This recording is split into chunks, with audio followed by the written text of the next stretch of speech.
You'll adore this fresh senior living spot. They've got yarn crafting sessions. Penelope's grin was phony like her glued-on lashes. Charles bobbed his head like a loyal pup as Leo silently tallied the profits from offloading my holdings. I merely grinned back and agreed, claiming it seemed like a fantastic plan. Yet deep down, a piece of me broke irreparably. They'd picked the swankiest eatery in town for the pretense. Crisp white linens draped the table.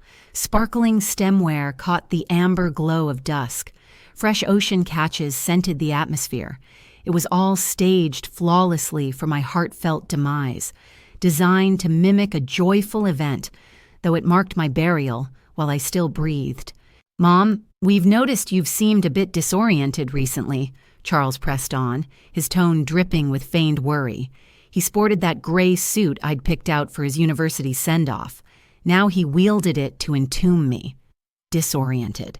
The term sliced into me like a blade. I'd simulated a handful of forgetful moments to gauge their tolerance, their affection. I yearned to check if my kids would support me in my real hour of need.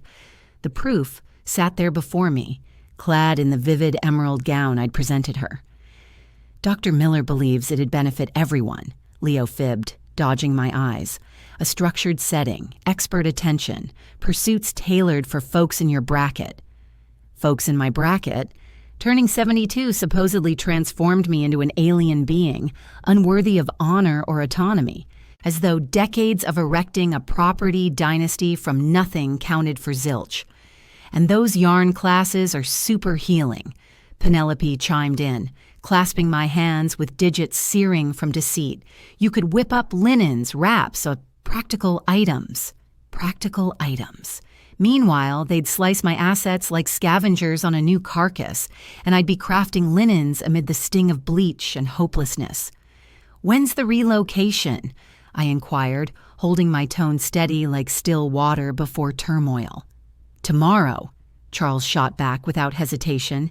"Everything's set. You only have to initial some documents." "And my holdings? What's the plan?" The ensuing quiet hung heavy, almost palpable on my tongue. They exchanged glances like kids busted rating suites. Penelope coughed lightly, while Leo twisted his napkin to shreds. "No need to fret, Mom," Leo eventually uttered. "We'll handle it all. It's overwhelming for you at this stage." Overwhelming. Those very assets I'd acquired, upgraded, and overseen for years were abruptly beyond me. The ventures I'd nurtured from a modest $5,000 startup to today's $1, $5 million haul now demanded fresher brains. That evening, I mimicked swallowing the sedatives Penelope handed over. I tucked them into a tissue when her back turned. Clarity was essential for the reckoning ahead. Around 11 p.m. their murmurs drifted from my galley. They assumed I slumbered deeply, a deadly error. The seaside retreat fetches no less than $300,000, Charles hissed, rustling docks across my sturdy oak supper surface, the very spot where I'd inked my debut property deal 4 decades prior. Plus the city apartment, $200,000 more, without touching the bank stakes. "We must hustle," Penelope whispered, filling flutes with bubbly from the set I'd gifted for their wedding milestone, before she catches on. Leo chuckled, that harsh cackle he'd honed post-hitching to her. "Catches on? You're joking." She quizzed me on the hour thrice last day, a fabrication. I'd staged that muddle to probe them, to measure how deeply my kin had soured. The truth scorched my insides like bile. "Check this out," Penelope said, brandishing a sheet I knew as my testament. "Post-admission to the facility, we claim cognitive decline." The attorneys primed. $400,000 for the primary residence, Charles figured, jotting figures in a pad. $300,000 for the seaside spot, $200,000 for the apartment, and bank holdings tally another $600,000, nearing $1. $5 million overall. $1 on $5 million is the yield of endless toil, forgoing comforts, and savvy choices. They'd itemized it to the penny, presuming me drugged in my quarters. And the kicker, Leo tossed in, his smirk audible from my room, "is she'll stay clueless about the true haul. She sees it as mere scraps." They gravely misjudged me, picturing me as a muddled elder, blind to figures or deals. Unaware, I scanned my portfolio each dawn, grasped precise appraisals for every asset, harbored schemes beyond their wildest guesses. By 5 a.m., as they dozed through their boozy disloyalty, I slipped into my sharpest ebony trouser ensemble. I packed just the basics, my travel docs, the gems stashed in a concealed compartment, and access to a vault in a distant town's branch. Inside that vault lay the papers that would alter it all. The cab showed up right on schedule. The driver assisted with my compact bag and posed no inquiries. At the terminal, I purchased a single ticket to a seaside town where I held a piece of real estate they were completely unaware of. While airborne, I shut my eyes and recalled my mother's advice. "Margaret, don't ever place complete faith in anybody, not even your kids. Kinship can turn rotten, yet honor endures forever." She had it spot on, and I was on the verge of proving to them that a 72-year-old lady could prove far more threatening than any foe they'd ever conjured up. The aircraft touched down in a place I hadn't set foot in for 30 years, Seabrook Shores, Florida, a title my offspring had never once heard from my lips, since certain tales are far too valuable to divulge to the unworthy. The briny breeze struck my cheeks like a burst of recollections. This marked the origin point. This was where I'd acquired my initial holding using the nest egg from my secretarial role, $5,000 that felt like a king's ransom in those days. $5,000 that had blossomed into the domain my children now schemed to plunder from me. The cab carried me along roads that felt familiar, time's march notwithstanding. The palms remained, now soaring higher, their leaves murmuring confidences to the breeze. The classic Florida residences held onto their cozy allure, even if a few had undergone updates with that sterile contemporary flair. "This the correct spot, madam?"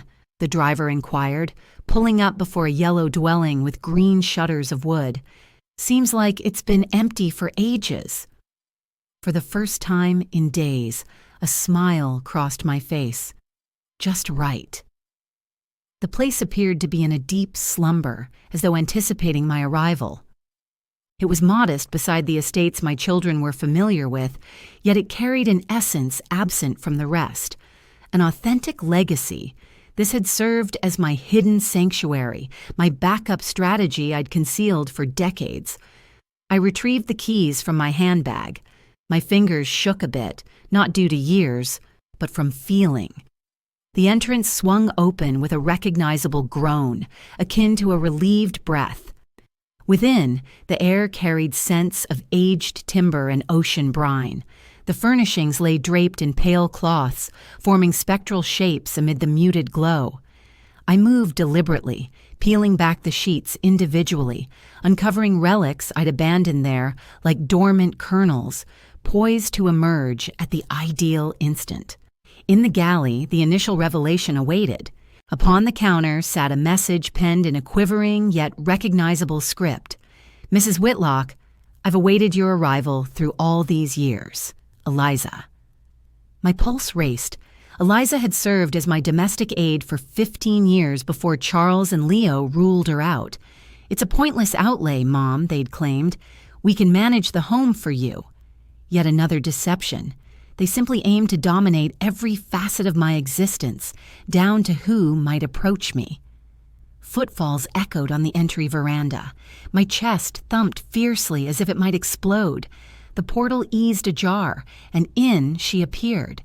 Eliza, aged 30 years further, her locks fully silver and her features lined with creases, narrating an existence richly spent, but retaining those kind eyes I recalled.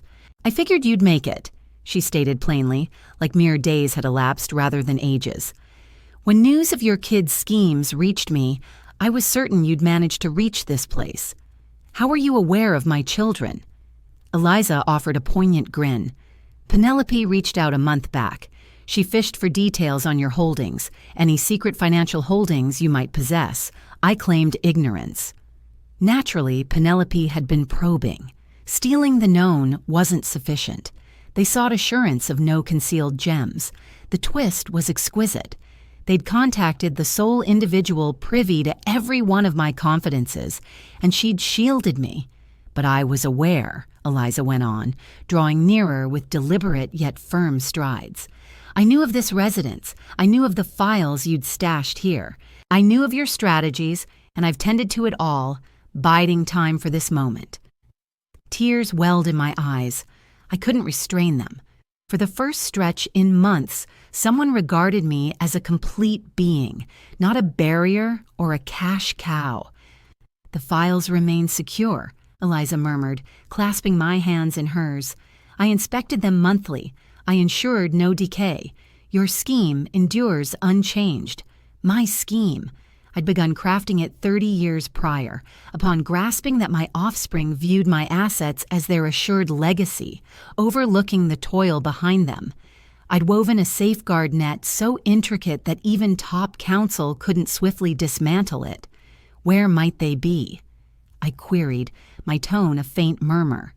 Eliza guided me to a rear chamber I scarcely recalled. It had transformed into a compact workspace featuring steel cabinets and a compact vault set into the partition. The code remains unchanged, she noted, indicating the vault. Your spouse's birth date.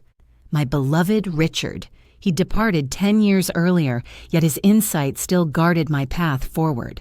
Don't gather all your resources in a single spot, Margaret, he'd advise. And never don't let others dictate your fate. Not even your own kids. My fingers, steady now, unlocked the safe. Tucked away were papers I'd concealed for years, titles to estates my offspring had no clue about, holdings in overseas financial institutions, an entirely separate testament from the copy they'd snapped photos of. Yet the real gem was a hefty dossier labeled HC, Hope Center. Recall your vision, Eliza inquired, observing as I sifted through the files. You dreamed of building a sanctuary where elderly ladies could age gracefully, free from being seen as loads or pests. Naturally, it lingered in my mind. For ages, it had fueled my hidden drive, a refuge for peers like me, cast aside by kin, stabbed in the back by progeny, or overlooked by a world that tosses out the unproductive. It's all prepared, Eliza went on. The approvals, the designs, the dedicated budget for this endeavor. All it awaited was your return to set it in motion. Sobs flowed freely down my face. For so long I'd sensed my world crumbling, devoid of any meaning. Yet this evidence showed I'd long harbored a grander scheme, a purpose that outshone my kids' selfishness. Anything more? Eliza wondered, retrieving a mobile from her bag. Mr. Cromwell awaits your ring. Mr. Cromwell, my dependable attorney, the sole expert privy to my complete intentions. I'd engaged him covertly 5 years back, compensating from hidden reserves my children could never trace. Does he remain trustworthy? I queried, despite knowing the truth. Absolutely, more so now. His boy attempted to institutionalize him just last year. He grasps the situation fully. I grasped the device with fresh resolve. The moment had arrived to launch the subsequent stage of my strategy, the one that would transform my seeming loss into life's most gratifying triumph. Punching in the digits etched in my memory from long ago. Mr. Cromwell picked up after 2 tones. Margaret. Relief and thrill laced his tone. I figured you'd reach out now. Prepared to proceed. Utterly, Mr. Cromwell. Time to show my kids my true self. It's all lined up for dawn, he assured via the line, his words carrying a glee I sensed remotely. Your offspring summoned a kin, gathering at 10 a.m. in your residence.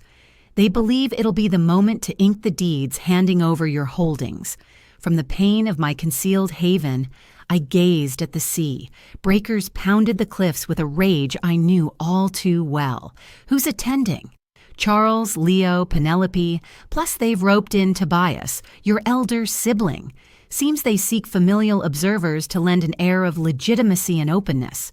Mr. Cromwell let out a wry laugh. Their counsel, a Mr. Evans, will join too, a fellow known for, shall we say, moral elasticity. Tobias, my senior brother, forever resentful of my commercial triumphs. Since claiming the ancestral dwelling 15 years prior, he'd repeatedly urged me to offload it and divide the proceeds. Naturally, he'd circle like a scavenger over prey. And our scheme, flawless.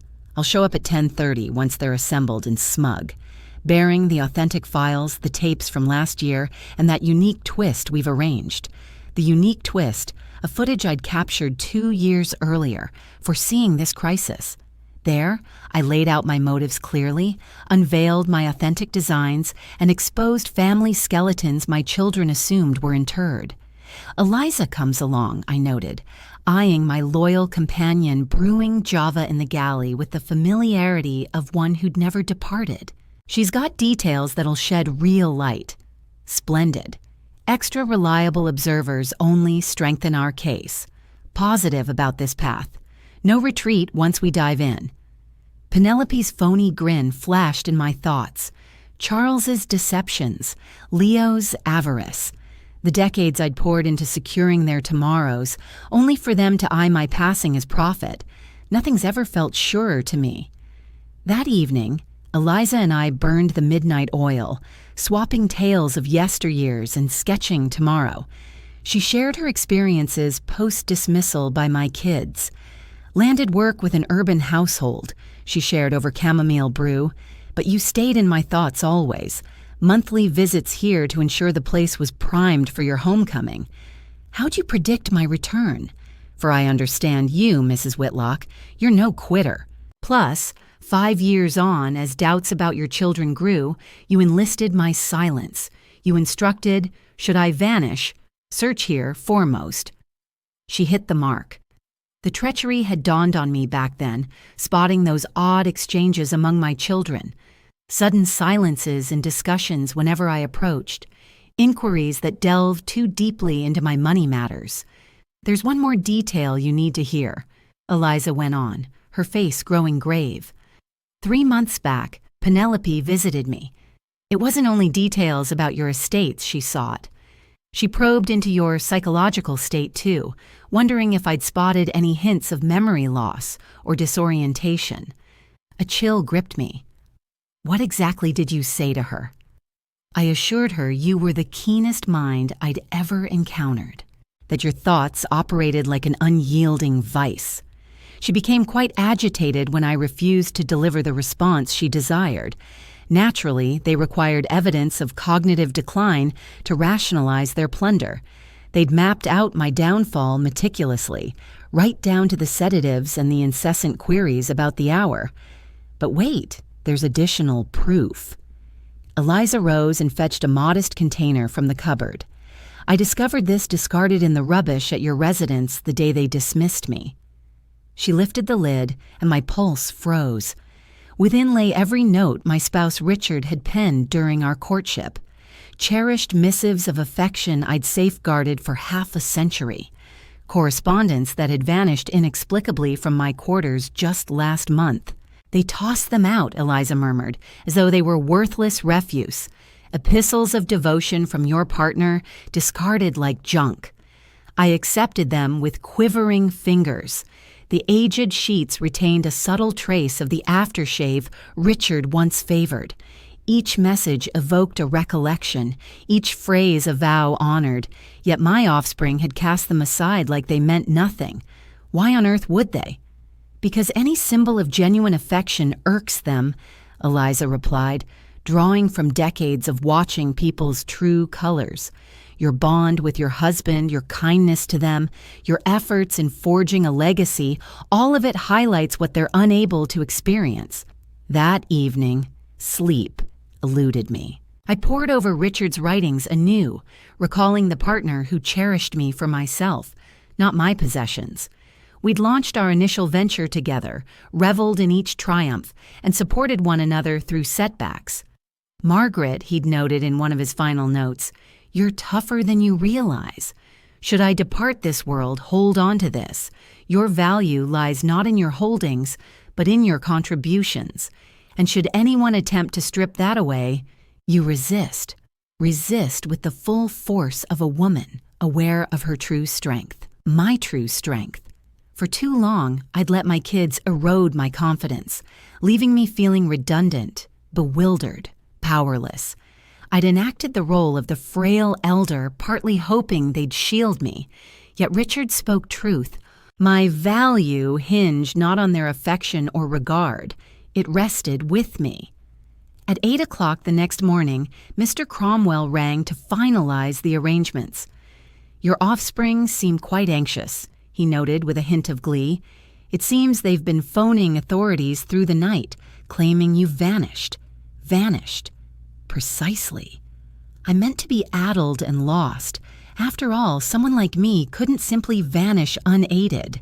They're constructing the narrative that I've been abducted or coerced. The twist was ideal. As they portrayed me as a casualty gone astray, I was masterminding my comeback as a force of reckoning. Prepared? Mr. Cromwell inquired. I gazed at my cherished notes. I watched Eliza arranging my finest dark gown. I peered at the ocean that had beheld my earliest aspirations. I'd devoted 72 years to discovering my authentic self. Now it was time to impart their greatest life lesson. I'm set to retrieve what's rightfully mine. The journey home resembled a victorious parade. Eliza rode next to me, quiet yet resolute like a sentinel. Mr. Cromwell trailed in his vehicle, bearing the paperwork that would alter it all, and I attired myself as the executive I'd always been, gearing up for the pivotal corporate confrontation of my existence. The session where I demonstrate to my children the gulf between a feeble senior and a woman armed with 72 years of dismantling those who misjudge her. The cab halted one street away from home. I spotted multiple vehicles lined up outside. Charles's silver BMW, Leo's cream Mercedes, and a strange auto I figured was the dishonest attorney's. Tobias's crimson pickup was present as well, verifying my sibling had arrived to partake in the gathering. Certain about proceeding? Eliza questioned once more, despite her gaze gleaming with unyielding resolve. Absolutely certain. Mr. Cromwell had pulled up 10 minutes earlier and lingered in his ride, scanning the files anew. I approached his window and he lowered it with a grin foretelling fairness. All set, he declared, displaying a voice recorder. I've got the admissions we captured last year when you anticipated this turn, plus authenticated duplicates of every genuine record, not the fakes they believe in. Capturing those admissions was my notion, a safeguard against the disloyalty I foresaw brewing. In those sessions, Charles and Leo had brazenly confessed in those recordings that they were biding their time for my passing to claim their inheritance, viewing my assets as rightfully theirs and regarding me as a pesky barrier to their schemes. With the footage prepared and queued up, the moment arrives and I'll hit play, letting their very own statements unravel everything for them. My footsteps resounded like thunderclaps against the sidewalk as I approached the house. It felt odd to regard my own residence as hostile ground, yet that's precisely what it had transformed into. The usurpers had seized my fortress, convinced the ruler had vanished for good. A grave miscalculation. I pressed the doorbell to my very own door, a poignant gesture. They had encroached upon my existence so thoroughly that even gaining entry to my dwelling required their approval. Penelope swung the door open. Her expression cycled through a captivating array of reactions: shock, dread, frantic assessment, and at last that insincere grin I recognized intimately. "Margaret, heavens, we'd been terribly concerned," she burst out in a display worthy of an award. "Where on earth were you? We alerted the authorities and scoured medical facilities." "I was reflecting," I responded plainly, stepping inside as though encountering the space anew and forming crucial choices along the way.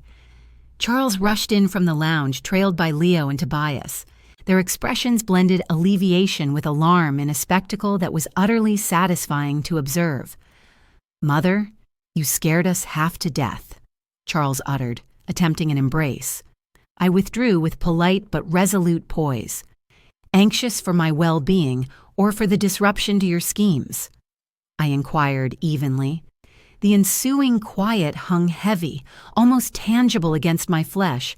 Leo coughed uneasily as Penelope darted fleeting looks toward Charles. "No idea what you're implying," Leo grumbled, though his tone quivered, betraying him utterly. "I believe you grasp it perfectly." At that instant, Mr. Cromwell rapped at the entrance. The attorney they'd engaged rose from the dining table, where they'd laid out documents for the bogus handover of my holdings. "Who's there?" queried Mr. Evans, a diminutive fellow with a mustache who appeared as jittery as my offspring. "My attorney," I declared, my words slicing through the tension like a blade. "George Cromwell, expert in senior exploitation and wealth safeguarding." The blood faded from my children's cheeks. Tobias retreated a pace, evidently regretting his role in this charade. Mr. Cromwell stepped inside alongside Eliza, who clutched a satchel brimming with the total demolition of their intentions. He greeted Mr. Evans politely, prompting the man to perspire heavily right away.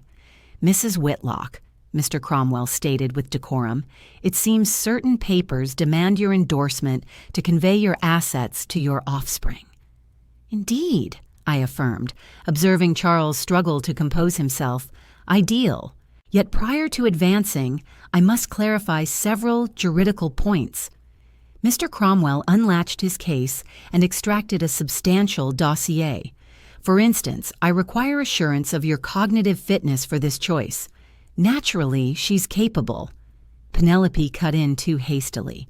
"Merely that age occasionally muddles her thoughts a bit." "Fascinating," Mr. Cromwell replied, his grin resembling a predator sensing prey. "As it happens, I possess a fresh evaluation from Dr. Sanchez attesting to Mrs. Whitlock's superb psychological state and complete autonomy in decisions." I retrieved the document from my handbag. It dated from 2 days prior to my vanishing, foreseeing this precise scenario. "Moreover," Mr. Cromwell proceeded, "I hold some compelling audio captures recorded right here in this residence precisely 1 year back." The hue entirely deserted my children's visages. Charles clutched a chair's edge, on the verge of collapse. "Unaware of your reference," Leo fibbed, his words reduced to a murmur. Mr. Cromwell activated his device. Charles's timbre resonated through the space with pristine sharpness. "Fingers crossed she passes quickly, sick of feigning affection. Once she's buried, we liquidate it all and divide the proceeds." Leo's timbre ensued. "Simply locate a method to deem her unfit, then seizing command becomes straightforward." And Penelope's timbre concluded, "Merely a obstinate elder. Should she resist, we'll deposit her in the most bargain nursing facility available. End of story." The quiet that ensued was tomb-like. Tobias regarded me with authentic dismay, abruptly comprehending the depth of the plot he'd unwittingly joined. "Those clips are misconstrued," Charles faltered, yet conviction had evaporated from his tone. "Misconstrued." Mr. Cromwell chuckled mirthlessly. "I've got 3 hours of comparable material, all obtained with your mother's awareness and permission. She's long harbored doubts about your motives." Eliza advanced to the table and collected the fabricated paperwork they'd assembled. She examined each item with the confidence of one intimately versed in every detail. She examined every aspect of my genuine paperwork with keen scrutiny. "All these papers are fake," she declared firmly. "The signatures have been falsified, and numerous assets listed simply aren't recorded in any official ledgers." "That can't be," Mr. Evans objected, though he was already gathering his belongings, eager to escape the unfolding drama. "When a person schemes to swindle their own parent for an extended period, it's entirely feasible," I responded at last, my tone carrying a commanding presence I'd suppressed for far too long. And it's even more likely when that parent possesses far greater wisdom than you ever suspected. Mr. Cromwell then retrieved the envelope, holding the video I'd captured 2 years prior, the one exposing not just my authentic intentions, but also damaging revelations about my offspring that could ruin them utterly. "Now," I stated, taking my rightful seat at the head of the table as the executive I'd always embodied. "We must discuss the repercussions of turning against the very woman who brought you into this world." Their expressions formed ideal images of sheer dread, and I had only begun to unfold my revelations. "Take your seats, every one of you," I commanded, my words brooking no defiance. "You need to confront some realities you've dodged for years now." Charles, Leo, and Penelope sank into their chairs like wayward pupils facing discipline. Tobias stayed on his feet, visibly uneasy about his role in the matter. Mr. Evans had attempted a quiet departure, but Mr. Cromwell had subtly obstructed his path. "To start," I said, striding before them as if addressing a courtroom, "let's examine the actual figures. Do you suppose my holdings amount to roughly $1, $5 million? I noticed their anxious looks passing between them. They'd crunched the numbers covertly, assuming I remained oblivious to the genuine worth of my assets. "You're mistaken by over $3 million. The room fell into total quiet. Even Eliza regarded me with astonishment, despite her awareness of the layers of secrecy I maintained. "My true wealth," I went on, relishing their stunned reactions moment by moment, "encompasses the holdings you're unaware of. Global ventures and ventures I've overseen quietly for decades, surpassing $5 million. Penelope paled dramatically. Charles clutched his chair's armrests as though the ground trembled violently below. $5 million, Leo muttered, his words faltering. "Precisely $5. $2 million, I clarified. Funds you imagined pilfering away while I pretended to knit idly in some wretched facility." Mr. Cromwell activated his computer and displayed a slideshow on the wall, a comprehensive overview of my estates, portfolios, and financial holdings. The data emerged sequentially, each sum striking my children like a monetary rebuke. Primary residence valued at $600,000. Coastal property at $450,000, city apartment at $300,000. Yet that's merely the start. Subsequent images unveiled assets beyond their wildest thoughts. 2 apartments in Miami, a modest inn in Key West, stakes in expanding investment pools, equity in 3 technology enterprises, and balances in financial institutions across Switzerland and Panama. "How?"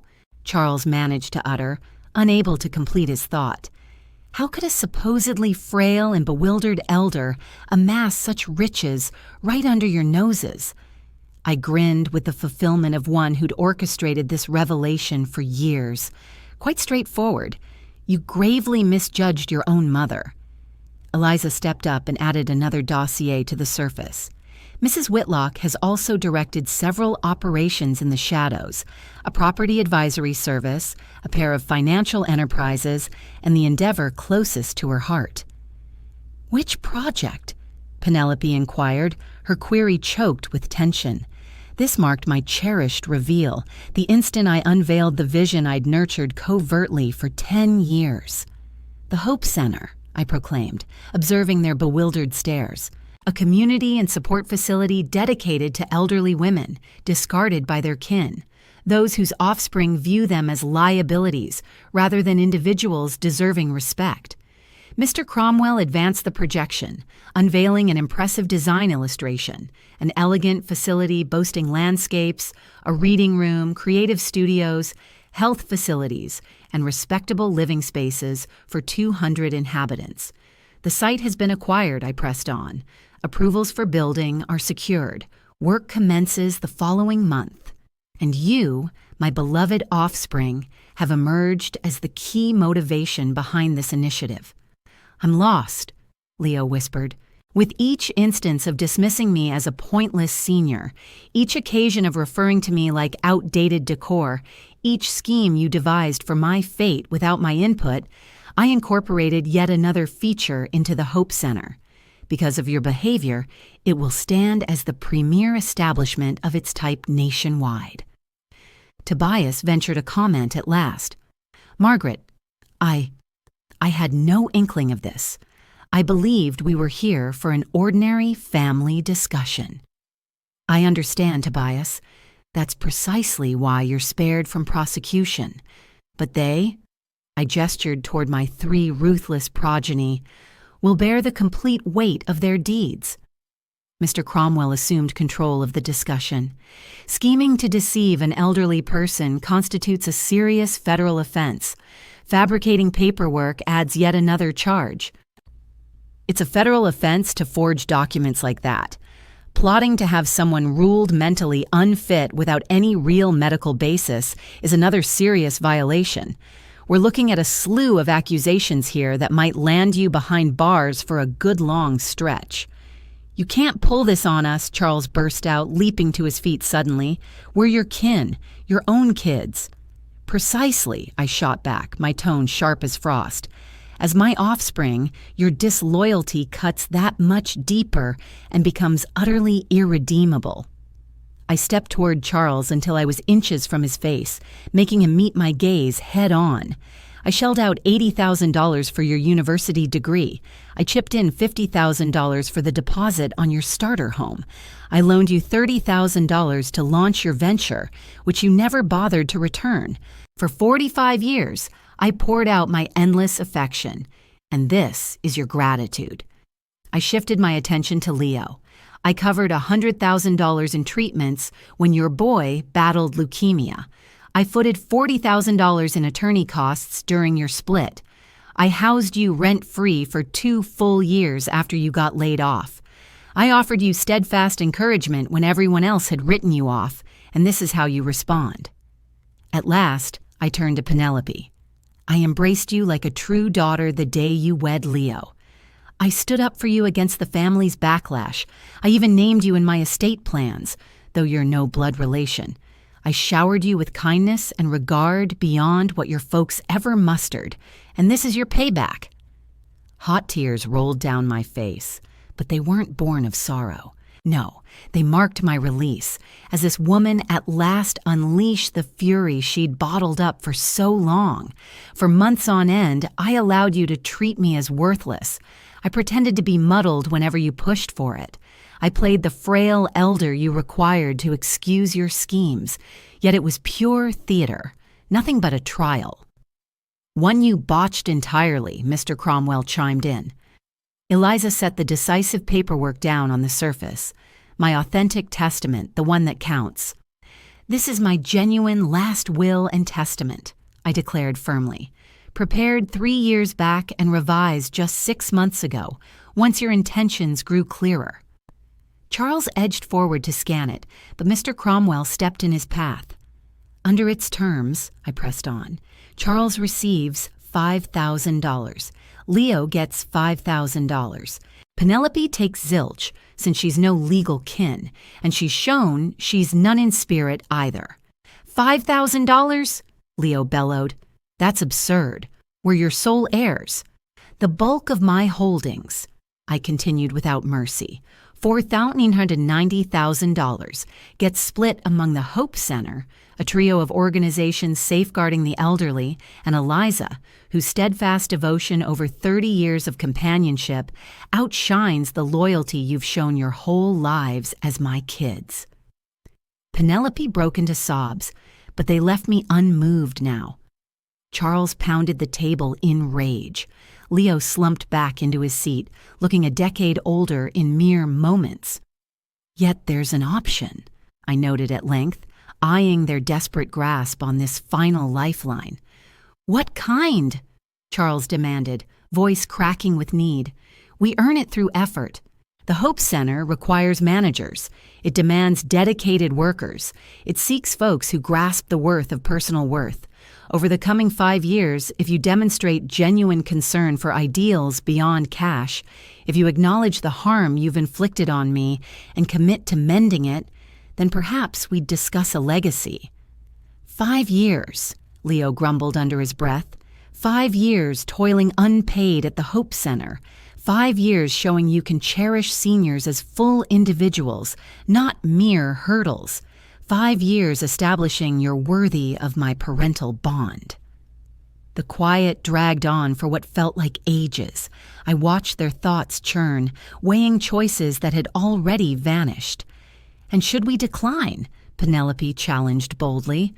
Mr. Cromwell grinned. Then you'd confront the fraud and attempted swindle charges, forfeiting any claim to an inheritance for good. It formed the ideal standoff. Retribution laced with a shot at atonement. Penalty paired with room to evolve, just the sort of tough compassion a parent delivers, limits drawn amid optimism. The decision rests with you, I wrapped up. Walk out this instant and sever ties forever, or remain and embark on the arduous path to reclaiming my esteem and your self-respect. Your coming statements will decide if I retain children or merely blood relations turned outsiders. The hush expanded like a taut, unseen thread linking us. I observed the wheels spinning in their heads, tallying costs against benefits, ego clashing with financial need. It was riveting to witness my progeny boil our lifelong ties down to a crude ledger of pluses and minuses. Charles broke the tension first, his words laced with restrained feeling. "Mom, we truly never meant to wound you. We figured it'd be kinder if you were tucked away, crafting scarves while we handled your funds." I cut him off, as if a 72-year-old deserved no say in her own destiny. "It didn't go down that way," Leo objected faintly. "We only aim to ensure your security, your well-being. Deceiver." The words flew from my lips like gunfire. You were fixated on stuffing your bank accounts to the brim. The sole kind of protection on your mind was monetary. Penelope dabbed at her eyes with her hand's backside, streaking her high-end cosmetics. "So, what's our next move? How do we even get by without funds?" Wrapped up her thought. "Precisely like countless folks manage daily, through labor, by generating income via personal toil, rather than banking on another's passing to fund your existence." Mr. Cromwell had observed quietly, mentally cataloging each response. At last, he addressed them in a businesslike manner. "You've got 1 day to decide. Opt for the Recovery Initiative at the Hope Center, and it kicks off at dawn tomorrow. Choose to depart, and I'm instructed to launch the legal accusations right away." "Dawn tomorrow," Charles objected. "Yet we hold positions, duties." "You held positions," I amended. "Today you're offered an opportunity for atonement that, honestly, you haven't earned." I approached the pain, gazing at the yard I'd nurtured for years. The blooms I'd set in the soil continued to thrive, unaware of the turmoil playing out indoors.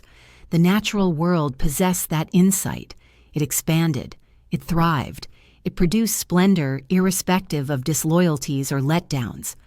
"Do you grasp the deepest hurt in this entire ordeal?" I inquired, facing away. "It wasn't uncovering your scheme to steal from me. It wasn't overhearing you tally my wealth like scavengers.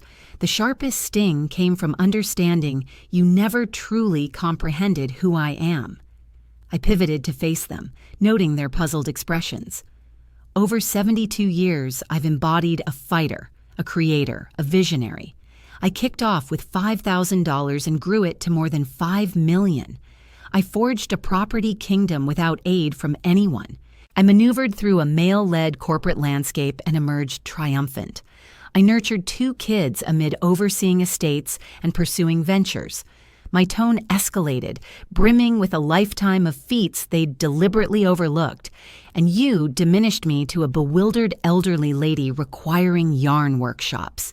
You viewed me as a barrier, not the architect of all you sought to claim." Eliza stepped forward and rested a palm on my arm. Her nearness soothed me, underscoring that not every bond relies on utility. "Anything more you need to hear?" I pressed on, settling back into my seat. "The Hope Center goes beyond a philanthropic venture. It's my true heritage.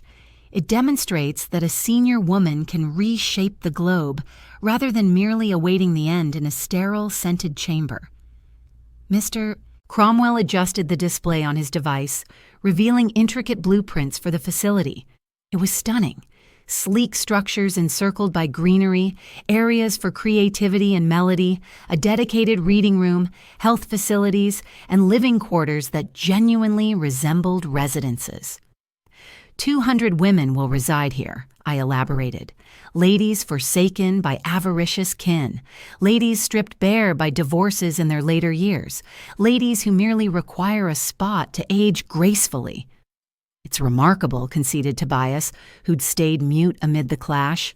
When's the launch slated? Building starts in 6 weeks.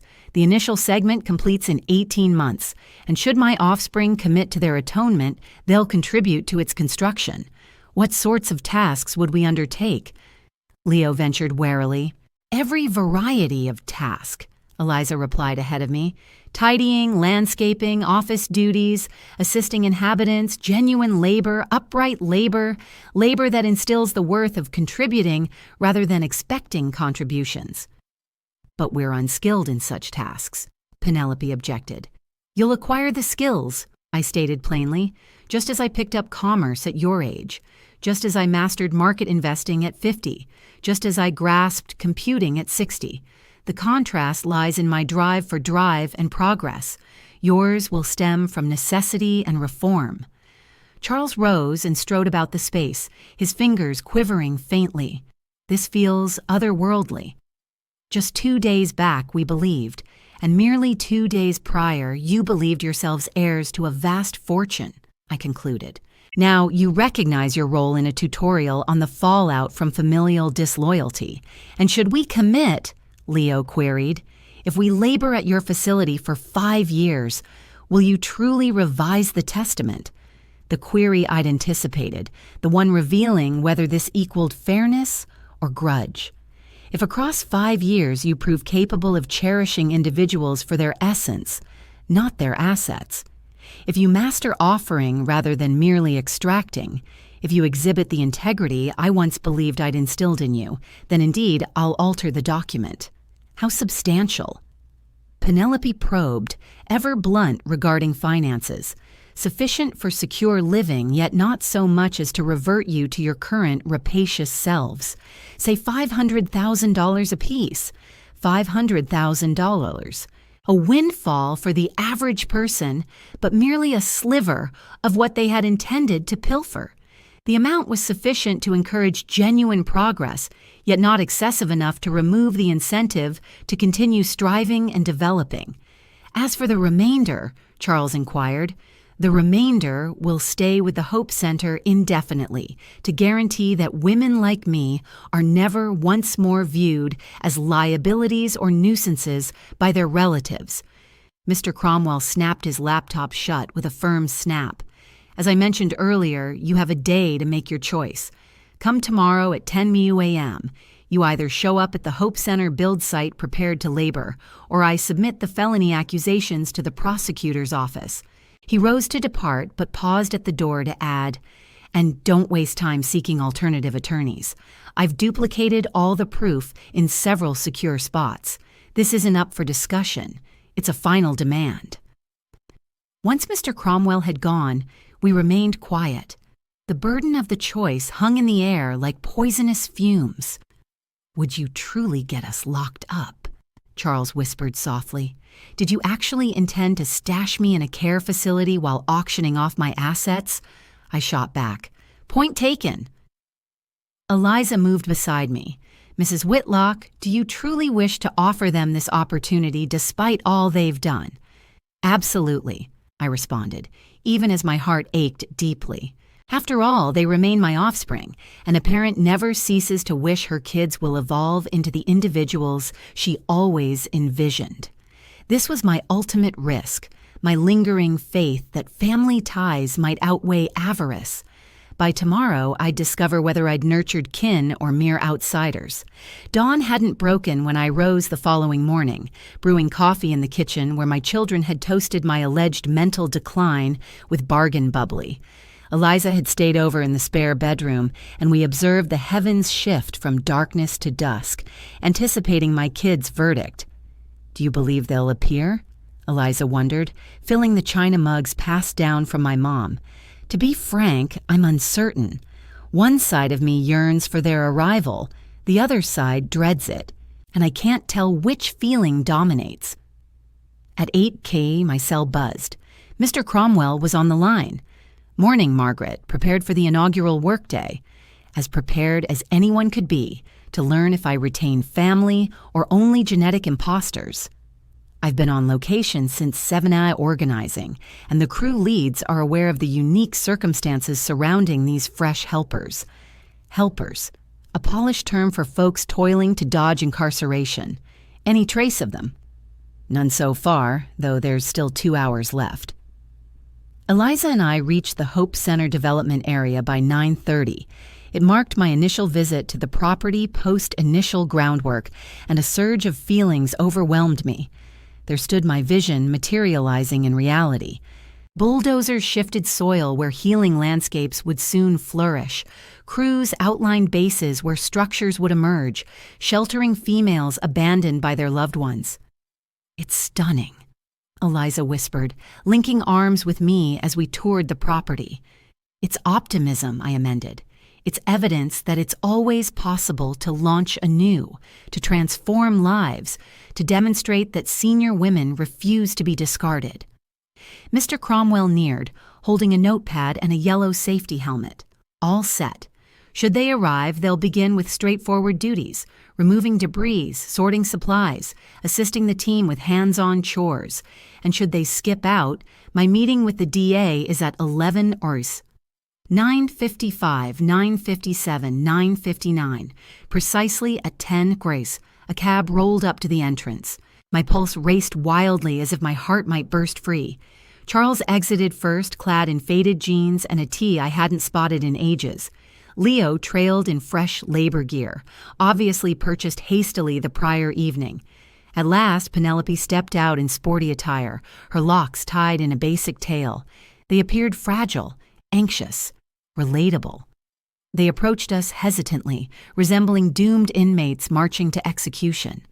Up close, I noticed their weary gazes, their drawn features from a sleepless night of agonizing choices.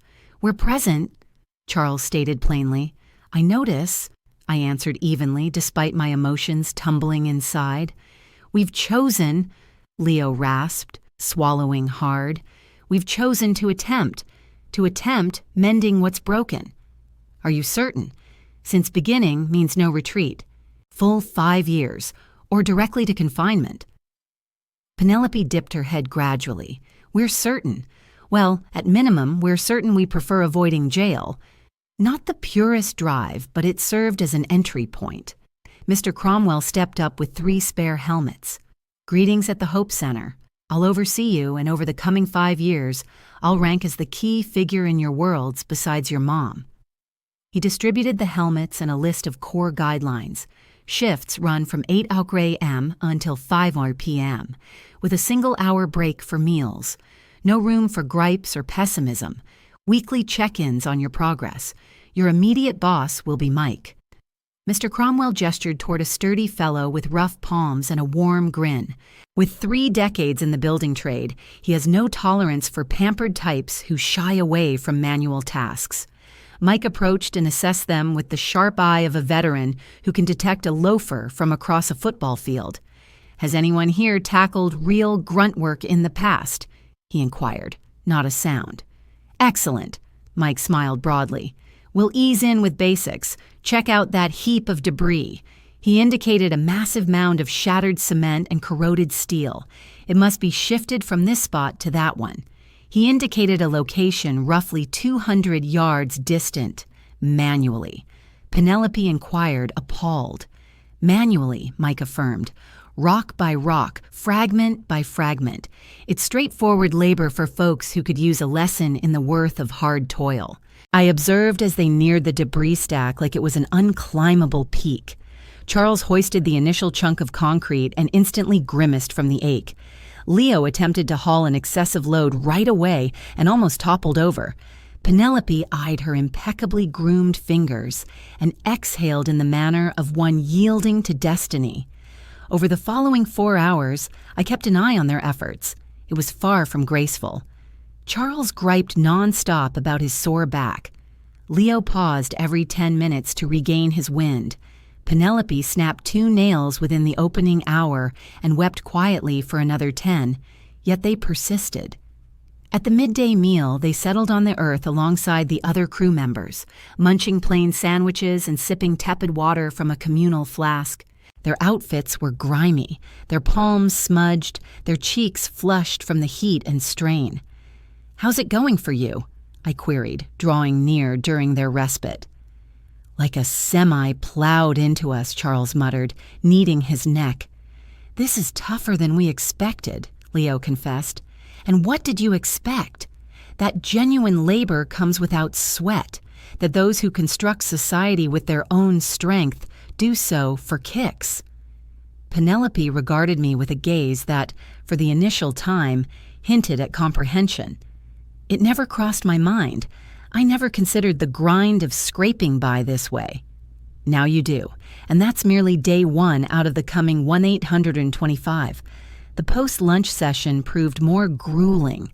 Their frames weren't accustomed to such exertion, making each motion increasingly laborious. Yet an intriguing shift occurred near 3 Oin. They started assisting one another. Charles transported some hefty rocks that Penelope couldn't budge. Leo fetched hydration for Charles upon noticing signs of thirst. Penelope located spare mitts for Leo after spotting his chafed skin, minor gestures of empathy they'd overlooked for years. Precisely at 5 Orsiu, Mike sounded the horn. Day 1's wrapped. We kick off at 8 on the dot tomorrow. Tardiness means resetting from 0. My offspring shuffled to the summoned cab, resembling elderly folks with joint issues. Prior to boarding, Charles pivoted toward me. "Mom, thanks for this opportunity. We realize it's more than we merit." "You haven't earned it yet," I amended. "Perhaps after another 1,124 days, you might." That evening, Eliza and I shared a meal wordlessly, absorbing the day's sentiments. It felt odd witnessing my kids humbled into weary day laborers, but it sparked optimism too. Will they pull through? Eliza wondered while we cleared the plates. I'm uncertain, but after months of doubt, I'm eager to discover the individuals they'll evolve into should they finish these 5 years. I gazed through the pain at the emerging stars against the night. The toughest phase of this journey had commenced, anticipating whether equity might evolve into renewal if penalty could foster development. 5 years to determine if my children remained or if I'd summoned the resolve to forge something superior. A household founded on shared regard, not mere expediency. Only time would reveal. 4.5 years had elapsed since that inaugural day of debris and distress. The Hope Center transcended mere sketches on plans. It stood as a lively hub where 200 women led enriched, honorable existences inside its confines. I strolled amid the greenery my kids had aided in cultivating, observing inhabitants engaging in art lessons, reading groups, and modified yoga. The aroma of roses and jasmine wafted through, blending with chuckles from the inventive studio. Mrs. Whitlock welcomed Alice, an 80-year-old resident who arrived after kin, deemed her upkeep too costly. These days, she oversaw our Life Stories initiative, aiding others in recording their experiences for posterity. Morning, Alice, progress on the autobiography effort. Amazing. We've gathered 50 full narratives now. Women who served as wartime caregivers, educators who shaped cohorts of youth, parents who nurtured 10 offspring amid factory shifts. Tales that had been, it turned out to be a sanctuary free from abandonment. This matched my vision perfectly, a haven where senior women weren't viewed as liabilities, but as treasure troves of knowledge and life lessons. Have you spotted Charles this morning? I inquired. He's over in the kitchen assisting with the festive meal for Carmen. Today marks her 90th birthday. Charles cooking in the kitchen. Had anyone predicted 5 years back that my boy would whip up breakfast to honor the milestones of older ladies, I'd have chuckled myself to tears. These days, it simply fit his evolved character. I located him meticulously icing a cake, focused like a true craftsman. His palms, roughened by long spells of hands-on work, gripped the pastry tube with unexpected finesse. 90 pink blooms or 90 blue ones? He queried, head down, obviously aware it was me stepping in. Pink for sure. Carmen prefers. The blue hue evokes hospital memories too strongly for her. Pink then. He resumed his task, carefully placing tiny cream blossoms with a steadiness absent from his earlier existence. You realize Carmen shared with me yesterday that she pioneered as one of the initial women accountants in her town. She oversaw the accounts for 3 major firms in an era when females struggled to secure a bank account sans spousal approval. And how does that strike you? Charles met my gaze at last, his expression carrying a profound insight missing from 5 years prior. I figure I was a fool for assuming age defined someone's worth. Carmen grasps finance better than I managed in 4 decades of corporate dealings. It served as a confession not only of his past error toward me, but of his deeper misconception about the essence of aging. Where might Leo and Penelope be? Leo's attending physio sessions with Mercedes, guiding her through recovery routines. Penelope's at the salon. That beauty spot was her brainchild in her 2nd year here. She'd observed how numerous elders sank into gloom upon forfeiting simple self-care options. Thus, she suggested establishing a spot to uphold their sense of self-respect. These days, she oversees a cozy parlor where ladies style their locks, enjoy modified nail services, and reclaim their allure no matter their years. I headed to the salon and discovered Penelope, tenderly kneading the swollen joints of Miriam, a retired educator I'd known who arrived at the facility after her child left her at a state clinic. Is that painful? Penelope wondered, her worry sincere. Not a bit, sweetheart. Your touch is enchanting. These digits haven't felt so limber in ages. Penelope had transformed bodily through the years. Gone were the heavy cosmetics and flashy outfits. Her attractiveness felt more genuine, more real now. Yet the starkest shift gleamed in her gaze. What had once held avarice now brimmed with empathy. Mrs. Whitlock, she said warmly upon noticing me. Here to check out the arthritis hand therapy I devised. I stopped by to visit you, I replied truthfully. A faint flush colored her cheeks. In time, she'd come to cherish praise for her efforts rather than her skill at scheming outcomes. Mind if we chat briefly? She wrapped up Miriam's session and we strolled to the garden. We settled on a seat with a panoramic view of the whole estate. It remained my go-to nook for contemplation, where I could witness the harvest of lifelong aspirations made tangible. How's life treating you? I probed. Exhausted, she confessed, though it's a new sort of weariness. Once I dragged through the fatigue of faking an identity.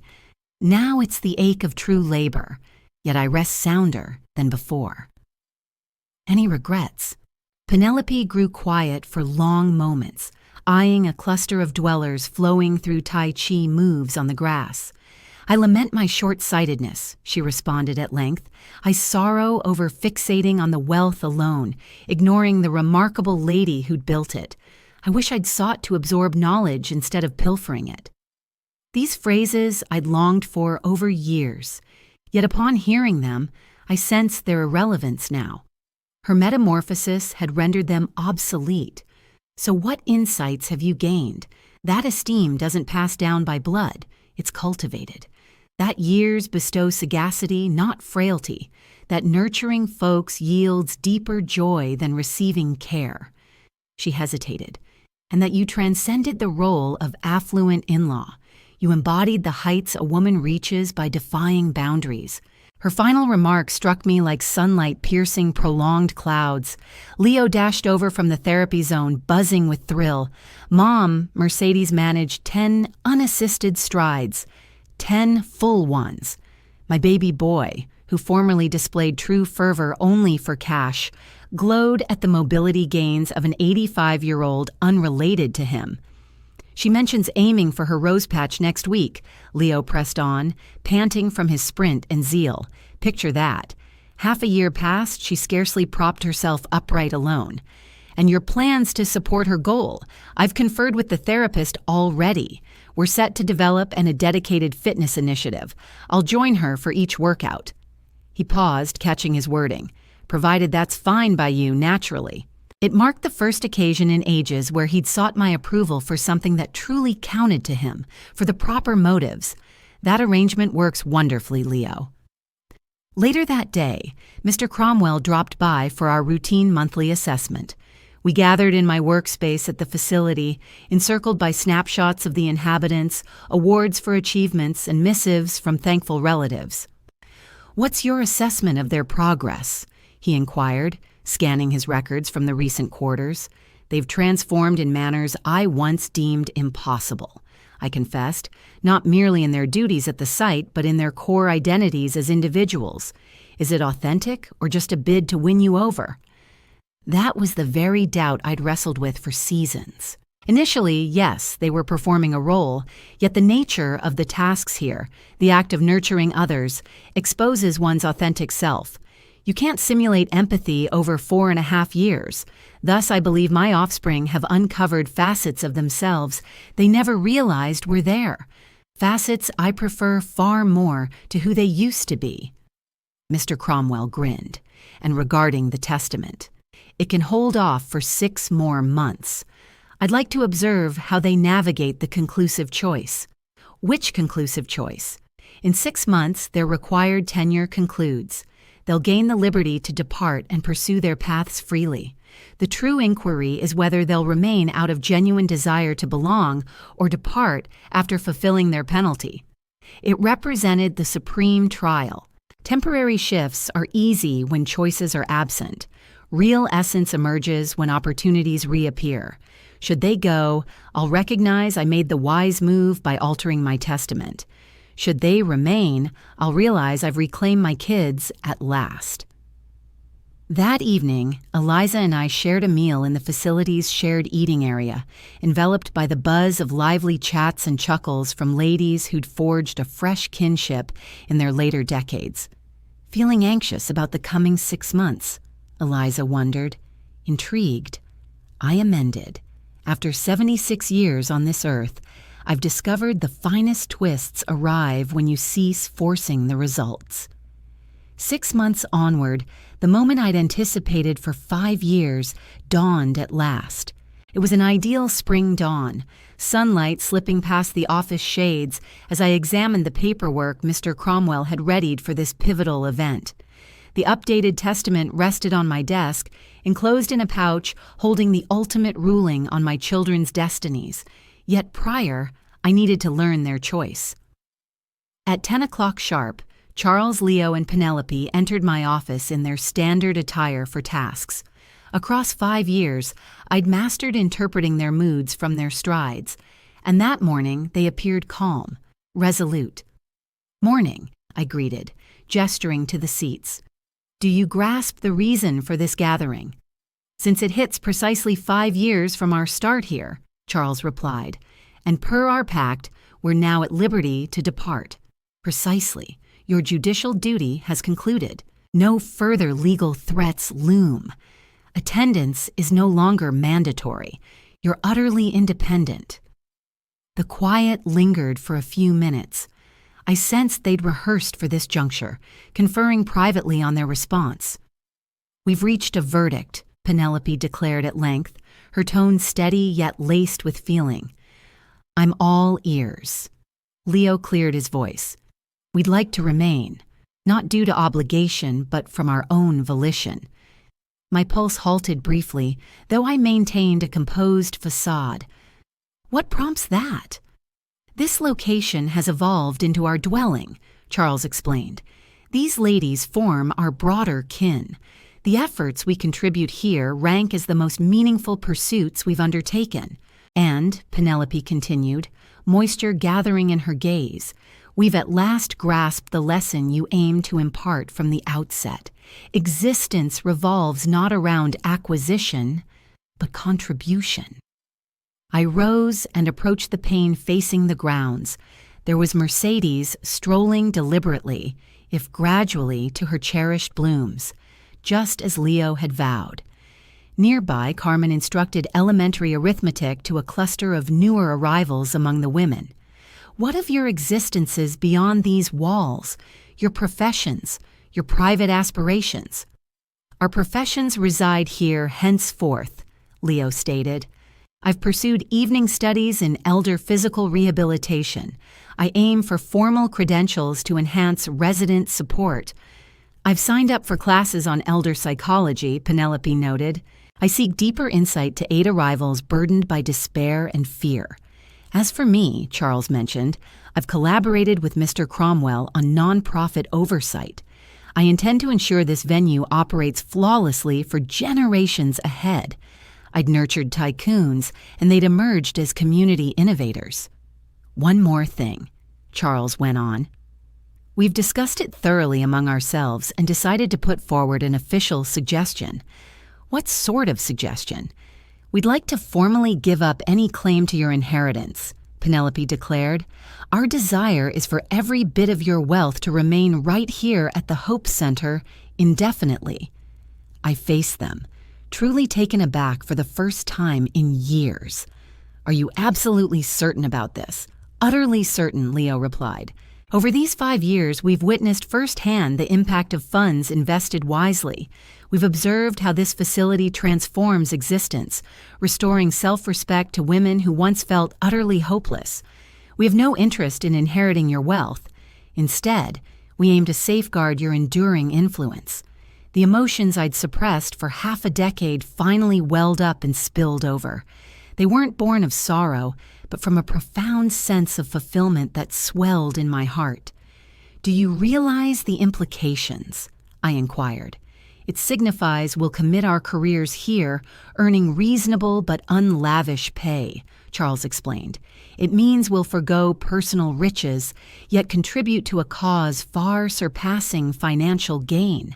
It also means, Penelope continued, that we'll at last deserve the title of your offspring. I approached my workstation and retrieved the folder holding the updated testament. With measured actions, I shredded it before their eyes. What on earth are you up to? Leo questioned, bewildered. That document allocated $500,000 to each of you upon fulfilling the 5-year term. However, you've now demonstrated that you don't require my assets to evolve into the individuals I envisioned. From a cabinet, I withdrew another paper, the authentic testament I'd prepared just a week prior, following extended observation of their sincere evolution. This represents my true intentions, I stated. Within it, Charles is appointed as the chief administrator of the Hope Center, with a solid yet moderate compensation. Leo will oversee the recovery initiatives. Penelope is tasked with leading the mental health and artistic endeavors. Their gazes expanded in astonishment. The remainder of my holdings, I went on, totaling $4. $8 million will fund the establishment of comparable facilities nationwide. You 3 will spearhead this growth, guaranteeing that no elderly woman in America endures the ordeal I nearly faced. A network, Charles murmured. 10 locations over the coming 15 years, each managed by those who grasp that supporting our seniors isn't mere benevolence, it's equity. Simultaneously, the trio rose and enveloped me in a fervent embrace, one I hadn't experienced since their youth. Yet this was transformed. It now reflected the affection of grown individuals who had merited the privilege of giving and receiving love. Why? Penelope queried amid her sobs. Given all we put you through, why grant us this chance? Because you're no longer the ones who let me down, I responded plainly. You've become the versions of yourselves I always trusted possible. You simply required time to discover your true paths. That evening, we convened with every resident of the center to reveal the updates. The assembly hall brimmed with intrigued and eager women, several of whom had forged real bonds with my offspring during those years. It's my privilege to declare, I proclaimed from the makeshift stage, that the Hope Center will persist eternally and grow to aid countless additional women. The cheers rang out thunderously, and it's an even greater privilege to reveal that my children, Charles, Leo, and Penelope, have resolved to devote their futures to this purpose. Mercedes rose gradually, steadying herself with her walking stick. Mrs. Whitlock, might I speak? Certainly, Mercedes. You brought your children here as a penalty, but they're departing as a gift. They tended to us in illness. They offered solace in our grief. They rejoiced alongside us in joy. I can't fathom the parenting it takes to nurture such adaptable souls. But you serve as an inspiration for everyone here. That evening, I shared a meal with my children and Eliza in the shared cafeteria. For the first time in 5 years, we gathered as a true household, not in roles of overseer and staff, nor accuser and offenders, but as souls bound by mutual admiration and affection. "What's next for you all?" Eliza wondered. "Next," Charles responded, "we'll reshape how America cares for its aging population. We'll ensure," Leo supplemented, "that no woman must trade self-worth for stability in her later years, and we'll demonstrate," Penelope wrapped up, "that a family can be mended upon principles of honor rather than self-interest." Following the meal, I strolled solitary through the primary garden. It was my evening custom to wander amid the blooms we'd cultivated and contemplate the events of the day. But this night felt distinct. This night, true peace settled over me. At 76, I'd accomplished a rarity among parents. Beyond merely fostering accomplished young ones, I'd guided wayward souls into remarkable contributors to society. The heritage I'd impart wouldn't be tallied in currency or estates. It would be gauged by altered destinies, reclaimed honor and affection channeled into deeds. I gazed skyward at the constellations gleaming above the Hope Center, and Rem I recalled the message Richard had penned in one of his final letters to me. True inheritance isn't some grand statue, it's a guide. He got it spot on. I'd fashioned a guide to help other households rediscover their path to affection, a guide that my kids would now share with countless more women. Retribution had morphed into salvation, fairness had evolved into mercy, and I, a woman teetering on the edge of being entombed by my nearest kin, had uncovered a means to revive not just my own existence, but the existences of all those nearby. At long last, this was the sort of inheritance that truly counted.